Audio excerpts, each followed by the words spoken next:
সবসময় তর্ক করতে নেই। কেউ যদি আপনাকে বলে গরু আকাশে উঠতে পারে, তাহলে তাকে আপনি জানান যে হ্যাঁ, আপনিও তাই বিশ্বাস করেন।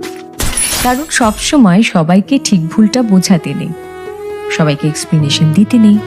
আর এই কথাটা যত তাড়াতাড়ি বুঝে ফেলা সম্ভব ততটাই ভালো। অপাত্রে ভালোবাসার দান করতে নেই। আর কখনো কখনো নিজের থেকে বেশি অন্য কাউকে ভালোবাসতে নেই। নিজের সমস্ত দুঃখ কষ্টের কথা সবাইকে বলতে নেই। বিশেষ করে নিজের দুর্বলতাগুলো কারোর সঙ্গে শেয়ার করতে নেই।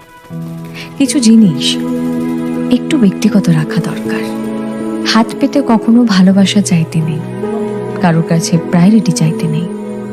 কেউ যদি সঙ্গে থাকতে না চায়, তাহলে তাকে জোর করে হাতে পায়ে ধরে আটকে রাখতে নেই। আর সব থেকে বড় কথা, যেখানে কদর নেই সেখানে থাকতে নেই।